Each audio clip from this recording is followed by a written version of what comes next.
From my earliest memories, I knew I was a disappointment. Not that my parents ever said it directly. They didn't have to.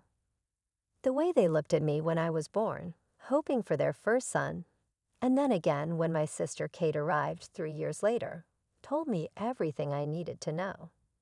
I was Jenna, their firstborn daughter, and I would never be enough. Maybe the next one will be a boy. I overheard Mom telling Dad after Kate was born. But there wasn't going to be a next one. Complications during Kate's birth meant Mom couldn't have any more children. Their dreams of having a son were put on hold, transferred to some distant future when their daughters might give them grandsons instead. Growing up in our modest suburban home, I watched as Kate quickly figured out how to wrap our parents around her little finger. She'd bat those big brown eyes of hers, and they'd melt like ice cream on a hot summer day. Meanwhile, I grew more independent, learning to rely on myself rather than chase after attention I was never going to get. Kate knew exactly what buttons to push to get what she wanted. I had everything I needed: clothes, food, shelter, education. But emotional warmth was always in short supply, at least for me. Over time, I learned to accept it, to build my own internal fortress of self-reliance. I'm going to study economics, I announced at dinner during my senior year of high school. Mom and Dad exchanged looks across the table. "Are you sure, honey?" Mom asked, her fork pausing halfway to her mouth. "That's such a technical field." Dad nodded in agreement. "What about something more suitable for a young lady, teaching maybe, or nursing?" I stood my ground. I've already been accepted to State University. My grades are good enough for a partial scholarship. "Well," Mom sighed, "I suppose it's your choice." The disappointment in her voice was familiar by now, almost comforting in its predictability. Kate, who was still in high school, smirked from across the table. "I'm thinking of studying psychology," she announced. Our parents immediately brightened. "That's wonderful, sweetheart," Mom exclaimed. "You've always been so good with people." I pushed my peas around my plate, letting their voices wash over me like background noise. I'd learned long ago that fighting for their approval was a losing battle. Instead, I focused on my future, on the independence that college would bring. I met James during my sophomore year at State University. He was a senior in the economics department, and we literally bumped into each other in the library's financial section. I dropped my statistics textbook. He picked it up, and that's how our story began. "You're in Professor Martinez's macro class, right?" he asked, handing me back my book. "I've seen you asking all the smart questions." I blushed, not used to anyone noticing me in a positive way. "Yeah, that's me. The annoying one who keeps the class running late." "Not annoying at all," he smiled. "Actually, I was wondering if you'd like to grab coffee sometime. I could tell you about the upper-level courses you'll be taking next year." That coffee date turned into dinner, which turned into movie nights, which turned into us being inseparable. For the first time in my life, I felt truly seen and appreciated. James didn't compare me to anyone else. He just liked me for who I was. After he graduated, James took a job at Anderson Consulting while I finished my degree. He waited for me, and the moment I graduated, we decided to move in together. We found a small apartment downtown, nothing fancy, but it was ours. "Mom, Dad, this is James," I said during his first visit to my parents' house. The change in their attitude was immediate and shocking. "Oh, James," Mom practically squealed. "We're so happy to finally meet you. Will you be joining us for Thanksgiving, Christmas?" Both Dad and Mom clapped him on the shoulder. "Son, we've heard so much about you. Tell me about your job. Jenna says you're in finance." The word son caught my attention. Of course, they were finally getting the son they'd always wanted, even if it was through marriage. I watched as they fawned over James, asking him about his plans for the future and when he thought he might want to settle down. Kate, who was living at home after graduating and still hadn't found a serious boyfriend, sat in the corner during these family gatherings, shooting daggers at us with her eyes. For once, I was the sister who had something she wanted, and she couldn't stand it. After a year of living together, during a quiet dinner at home, James got down on one knee and proposed. I said yes immediately, and we decided on a small, intimate wedding despite my parents' protests about wanting something more elaborate. "It's your big day," Mom argued. "Don't you want something more special?"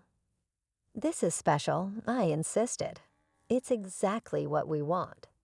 The ceremony was perfect. Just close friends and family in a small garden venue. James and I exchanged vows, had a lovely dinner reception, and went back to our apartment as husband and wife.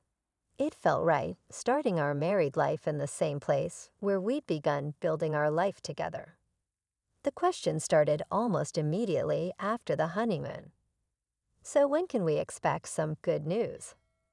Mom would ask, her eyes gleaming with barely concealed desperation for a grandson. "We're saving for a house first," I'd explain again and again. "We want to be financially stable before starting a family." Dad would shake his head disapprovingly. "Your mother and I didn't have much when we started out, and we managed just fine." Every family dinner became an update on their friends' growing families. "Did you hear? The Hendersons just became grandparents again, another boy." Or "The Smith's daughter just announced she's pregnant, and she's younger than you, Jenna." Finally, after 2 years of saving, James and I bought our first house. It wasn't anything fancy, but it was ours. Well, ours and the bank's. The moment we signed those mortgage papers, I knew the baby questions would intensify. And they did.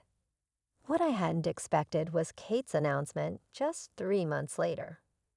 "I'm pregnant," she declared during Sunday dinner, her hand resting on her still flat stomach. "It's Mark's." Mark was her boyfriend of 6 months, a guy none of us particularly liked. The next few months were a whirlwind. Mark disappeared as soon as Kate started showing, leaving her alone and moving back in with our parents. But instead of this being a scandal or shame, my parents transformed their house into a shrine to their upcoming grandchild. When little Emily was born, you'd have thought she was royalty. My parents converted Kate's old room into a nursery, bought every baby item imaginable, and basically turned their lives upside down to help raise their granddaughter. Isn't she perfect? Mom would coo, rocking Emily during our visits. "Don't you just want one of your own, Jenna?" What hurt more than my parents' constant pressure was watching James with Emily. He'd get down on the floor to play with her, make silly faces, and spend hours entertaining her with stuffed animals and children's books. "James is such a natural with children," Mom would say pointedly. "He's going to make such a wonderful father." I started monitoring my cycle, taking vitamins, and doing everything the pregnancy websites recommended. Month after month, we tried, and month after month, nothing happened. Meanwhile, James spent more and more time at my parents' house playing with Emily. "She's such a sweet kid," he'd say on our drives home. "Did you see how she's starting to walk now?" And she almost said uncle today. "You're so good with her," my mother would praise. "Just imagine how wonderful you'll be with your own children." I'd smile and nod, but inside, a knot of anxiety was growing. Why wasn't I pregnant yet? What if something was wrong? But I pushed these thoughts aside, telling myself it would happen when it was meant to happen. After a year of trying with no success, I was still trying to stay positive.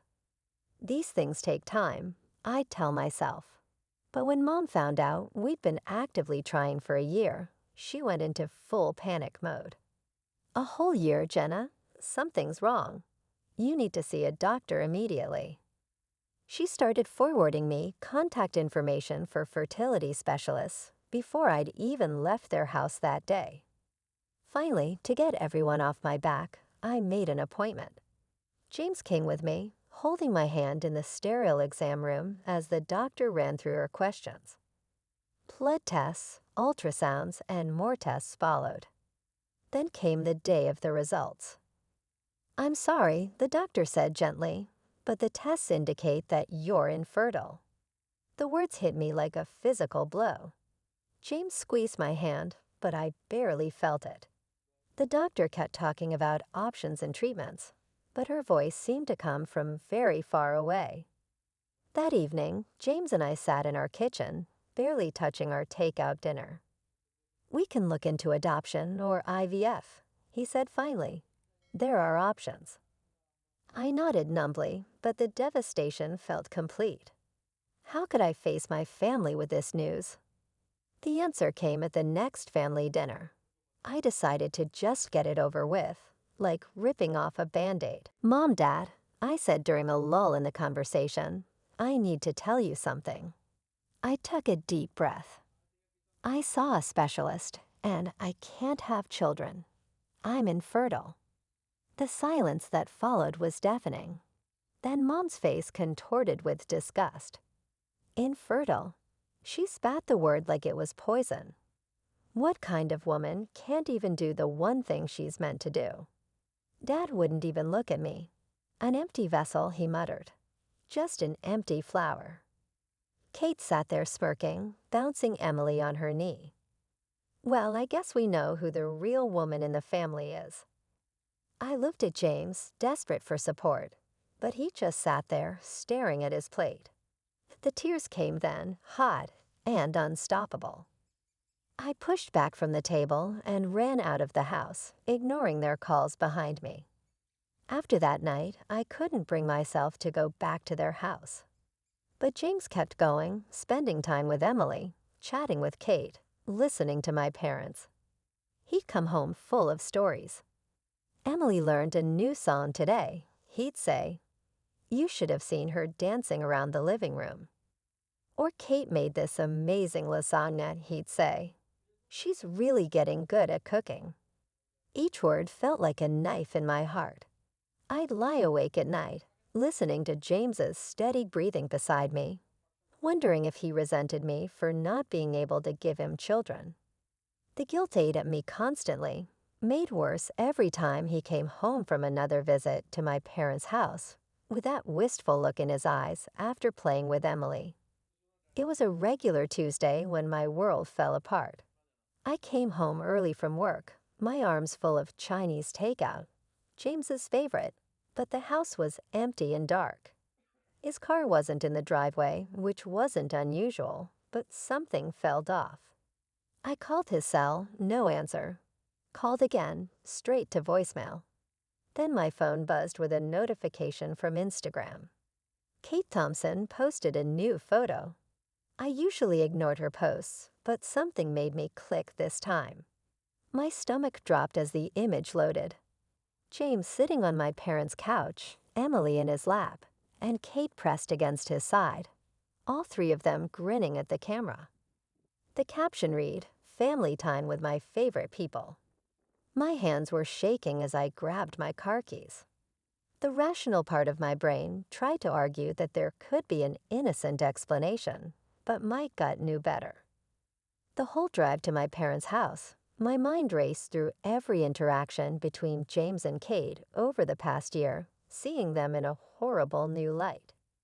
Their driveway was full, Mom's car, Dad's truck, James's sedan. The front door was unlocked, as always. I slipped inside quietly, my heart pounding so hard I thought it would burst from my chest. Voices drifted from the living room. "James, you know we think of you as a son already," my mother was saying. "And you deserve to be happy. You've been so wonderful with Emily." My father added, "You've been great with her." And Kate, my mother continued, "Well, she's young and fertile. You could have more children together. Think about it." My mother lowered her voice, but I could still hear the disgust. Why stay trapped in a marriage with a barren woman? I couldn't breathe. This couldn't be happening. I burst into the room, making them all jump. The scene was like something from a nightmare. My parents and sister on one couch, James and Dad's armchair, Emily playing with blocks on the floor between them. One big happy family plotting to exclude me. What the hell is going on here? My voice came out stronger than I felt. James at least had the decency to look ashamed, but my parents were defiant. Jenna, Mom stood up, chin raised. We're just having an honest discussion about what's best for everyone. Best for everyone? I repeated, my voice shaking. You're trying to convince my husband to leave me for my sister. Well, someone has to think about his future. Dad shot back. You can't give him what he wants, what he deserves. Kate can. I turned to James, waiting for him to defend our marriage, to tell them they were crazy. Instead, he stared at the floor. James, my voice cracked on his name. I'm sorry, Jenna, he said quietly, but they're right. I want children, a family, and I've developed feelings for Kate. Kate smirked, reaching out to put her hand on James's arm. Get out. You don't belong here anymore. This is my family now. I looked at each of their faces, my father's stern disapproval, my mother's cold satisfaction, Kate's triumphant smile, and James's guilty avoidance. For years of marriage, a lifetime of family ties, all meaningless. Without another word, I turned and walked out. I drove home in a daze, packed a suitcase on autopilot, and left a note for James. File for divorce. I'll have my lawyer contact yours. The divorce was quick and clinical. We split everything down the middle.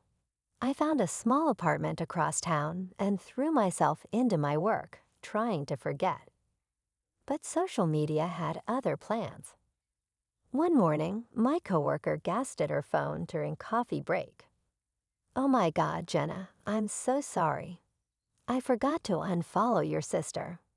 She tried to hide her screen, but I'd already seen it.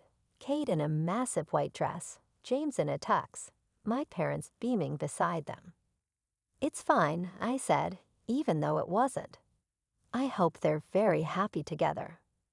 A year later, another announcement popped up. Welcome, Baby Rose. My replacement had produced the daughter they'd always wanted.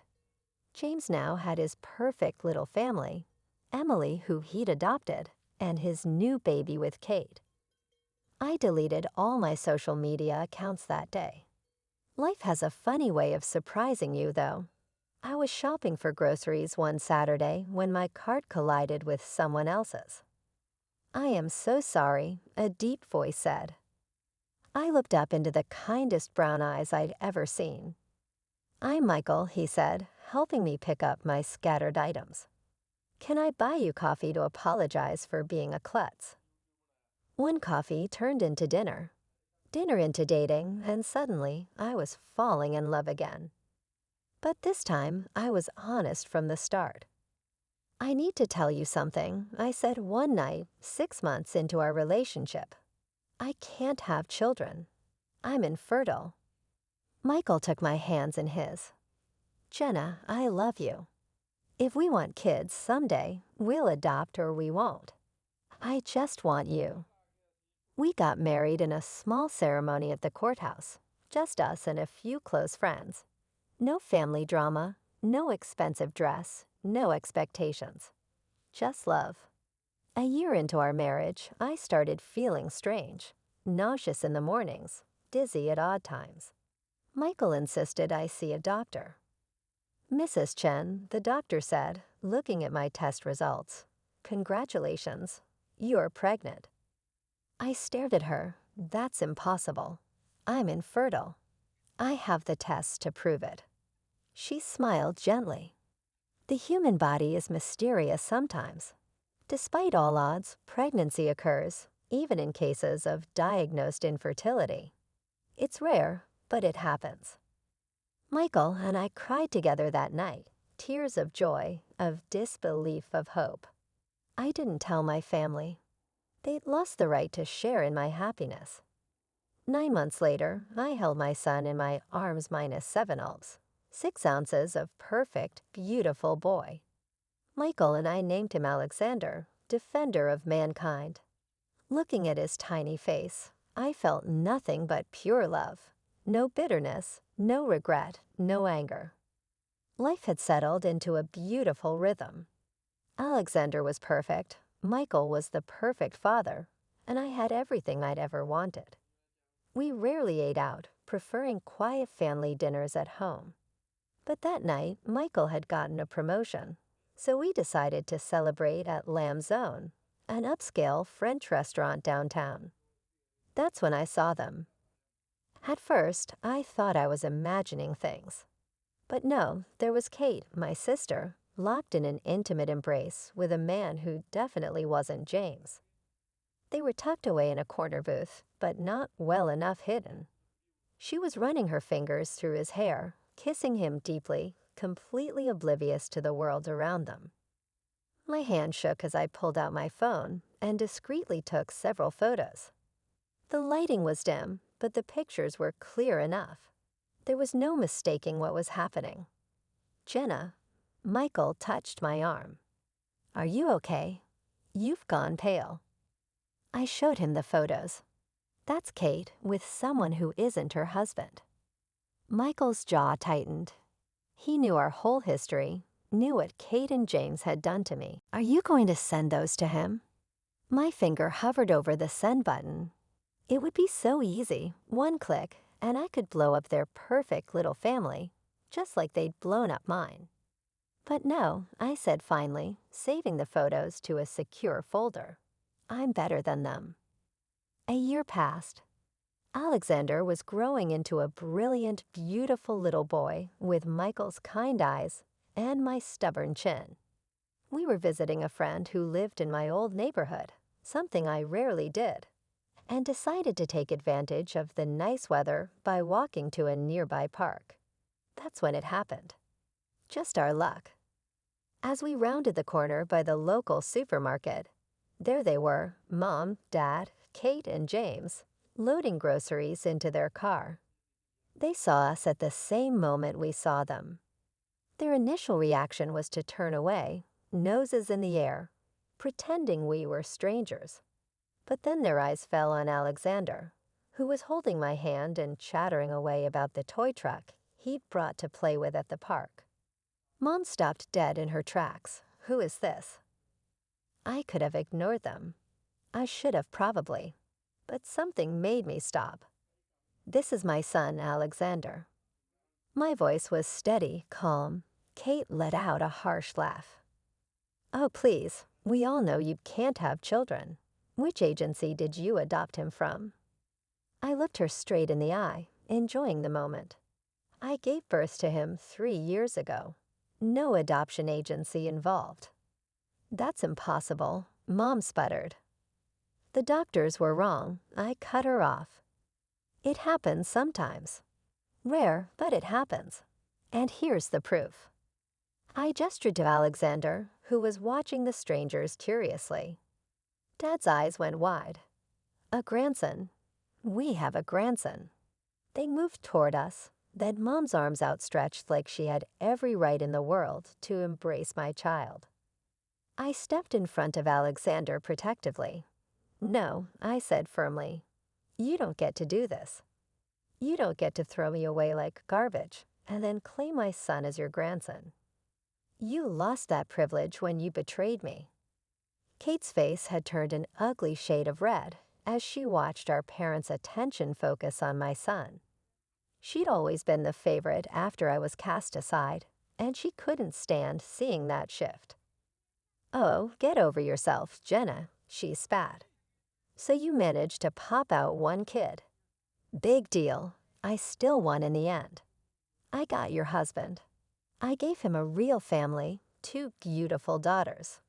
Face it, I'm still better than you'll ever be." My hand was already on my phone before she finished her rant.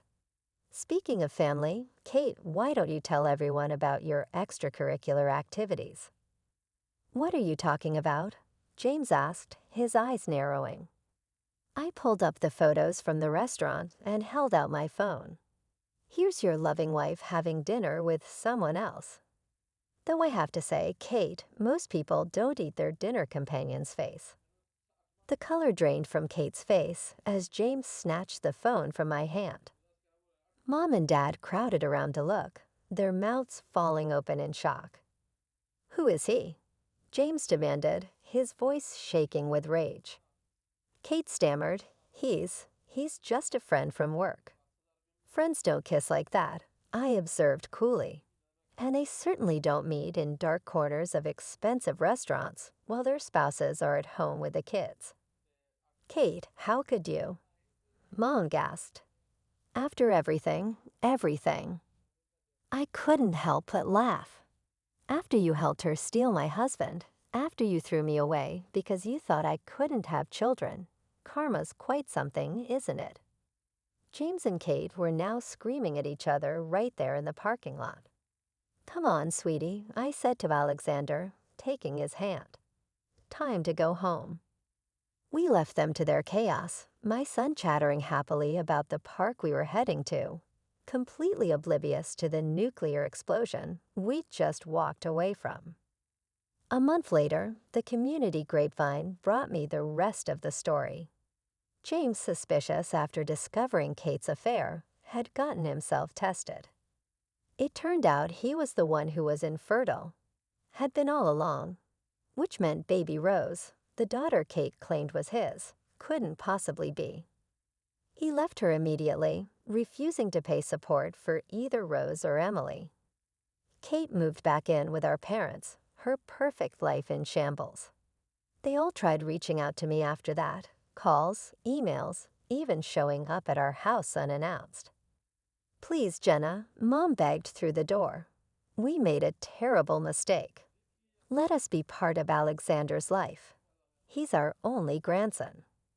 "You should have thought about that before you called me an empty vessel," I replied calmly. "Actions have consequences." Michael supported my decision completely. "Family isn't about DNA," he said one night as we watched Alexander playing with his blocks. "It's about love, respect, and loyalty. They showed you none of those things." He was right, of course.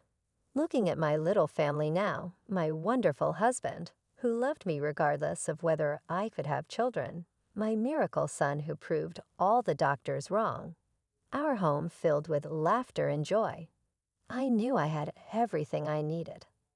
Sometimes the family you're born into isn't the family you're meant to have. Sometimes you have to build your own, with people who choose you back. I chose Michael, and he chose me.